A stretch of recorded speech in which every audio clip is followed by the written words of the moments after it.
Thiruvananthapuram മണ്ണന്തലയിൽ bomb നിർമ്മാണത്തിന്റെ സ്ഫോടനം. 17-കാരന്റെ കൈപ്പത്തി അറ്റു, മറ്റൊരാൾക്ക് കാലിനും ഇടുപ്പിനും പരിക്കേറ്റു. സ്ഫോടനവുമായി ബന്ധപ്പെട്ട് രണ്ടുപേരെ മണ്ണന്തല പോലീസ് കസ്റ്റഡിയിലെടുത്തു. നിരവധി കേസുകളിലെ പ്രതികളാണ് ഇവർ.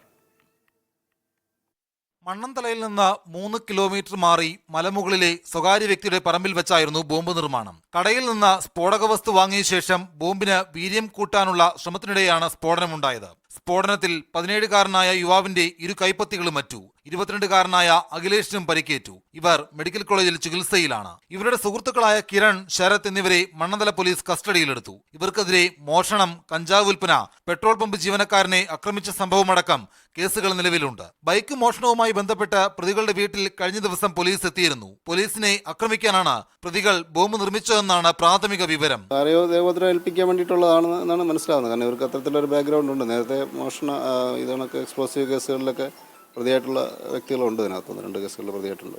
ആശുപത്രിയിൽ ചികിത്സയിലുള്ള പ്രതികളെയും കസ്റ്റഡിയിലുള്ളവരെയും പോലീസ് വിശദമായി ചോദ്യം ചെയ്യും. സ്ഫോടനം നടന്ന സ്ഥലത്ത് ഫോറൻസിക് സംഘം എത്തി തെളിവെടുപ്പ് നടത്തും. പ്രതികൾക്ക് മറ്റാരുടെയെങ്കിലും സഹായം കിട്ടിയോ എന്നടക്കമുള്ള കാര്യങ്ങളും പോലീസ് അന്വേഷിക്കും. മീഡിയ 1, തിരുവനന്തപുരം.